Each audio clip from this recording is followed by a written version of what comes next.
क्या निराला MDH मसाला, MDH की हल्दी मिर्ची धनिया करे कमाल, ये रंग दे, ये खुशबू दे, ये तीखा, ये कम पड़े। क्या निराला MDH मसाला, MDH की हल्दी मिर्ची।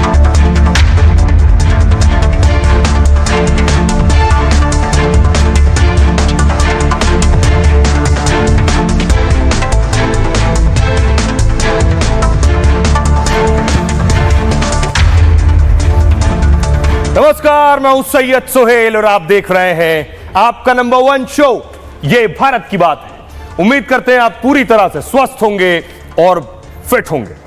आइए आपको बताते हैं आज ये भारत की बात है में 7264, केरल में सबसे ज्यादा 1920 मामले।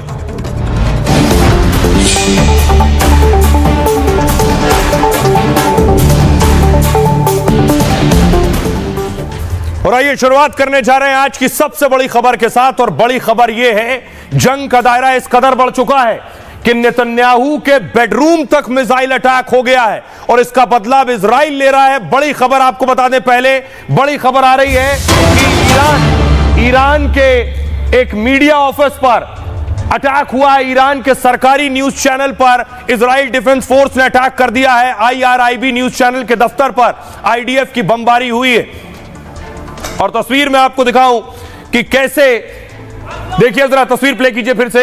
यह तस्वीर आप देख रहे हैं, एंकर न्यूज पढ़ रही थी, उसी दौरान स्टूडियो में अटैक हुआ है और वो फौरन छोड़कर भागी है अपनी सीट। यह तस्वीर मैं आपको ईरान की दिखा रहा हूं।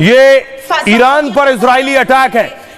ईरानी टीवी चैनल पर एंकर बैठकर खबर पढ़ रही थी, उसी दौरान इजराइल की एक मिसाइल आकर चैनल के दफ्तर पर गिरी है और उसके बाद देख रहे हैं चारों तरफ धुआं। एंकर फौरन स्टूडियो से निकलकर भागी।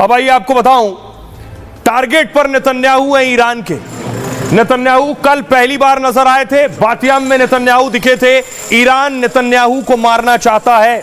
यह हम इसलिए कह रहे हैं, अगली तस्वीर दिखाऊं मैं आपको, क्योंकि नेतन्याहू के घर पर अटैक हुआ है। नेतन्याहू के घर की तस्वीर आप देख रहे हैं, नेतन्याहू पत्नी के साथ घर में मौजूद। नेतन्याहू के घर पर ईरानी मिसाइल आकर गिरी है, उनके घर की खिड़की तक मिसाइल पहुंच गई है। यानी अटैक और हमला नेतन्याहू पर करना था। ईरान नेतन्याहू को मारना चाहता है। ईरान के सीधे निशाने पर नेतन्याहू है और इसलिए एक के बाद एक कई मिसाइलें नेतन्याहू के ठिकानों पर दागी गई हैं। और ये देखिए, ईरान ने बाकायदा ट्वीट किया है।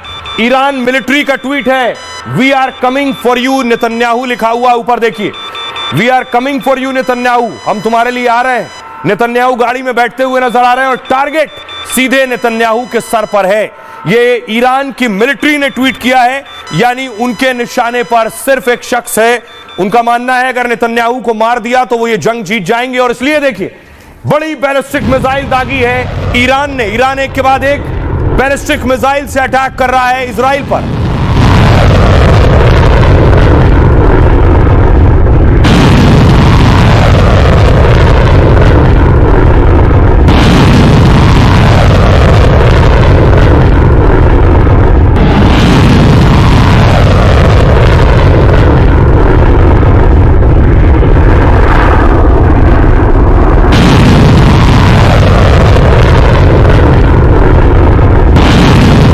की राजधानी की तस्वीर देखिए, ये तेल अवीव की तस्वीर देख रहे हैं। आसमान में जो आपको नजर आ रहे हैं जुगनू, ये जुगनू नहीं बैलिस्टिक मिसाइल्स हैं। ईरान की बैलिस्टिक मिसाइल आ रही है, दूसरी तरफ आयरन डोम उन्हें मार रहा है।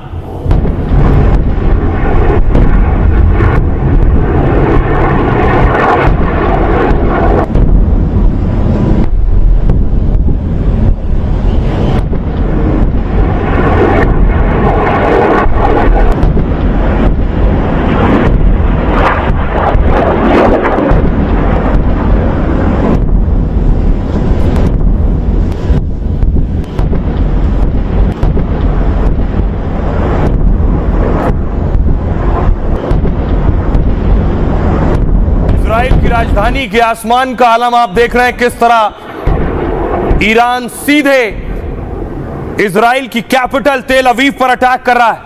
ये देखिए, इससे पहले भी नेतन्याहू के घर पर 2024 में भी अटैक हुआ था। ये नेतन्याहू के घर की तस्वीर मैं आपको दिखा रहा हूं, जहां हमला हुआ उसके बाद मिसाइल गिरी थी, जहां पर घर की स्थिति आप देख रहे हैं।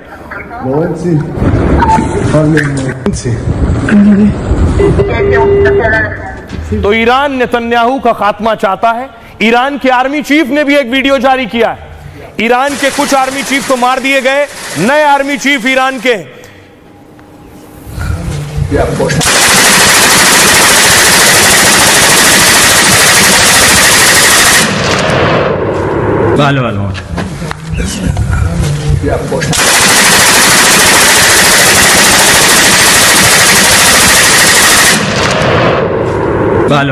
इजराइल ने ईरान के लगभग 8 से ज्यादा आर्मी कमांडर्स मार दिए, आर्मी चीफ मार दिए, डिफेंस स्टाफ मार दिए, वायुसेना चीफ मार दिए, 7 से 8 परमाणु वैज्ञानिक मार दिए। ये नए आर्मी चीफ है ईरान के।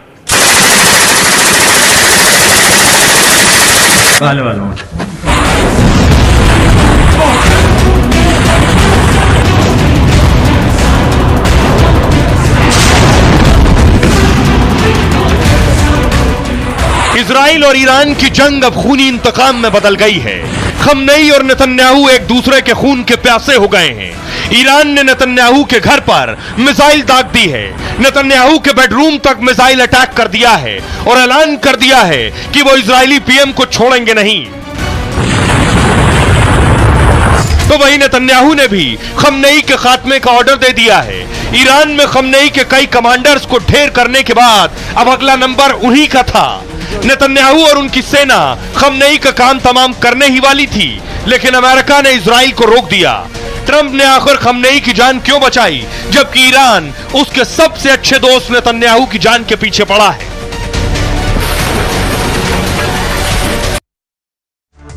मैं आपको बताऊं कि आखिर किस तरह नेतन्याहू के घर पर टारगेट किया।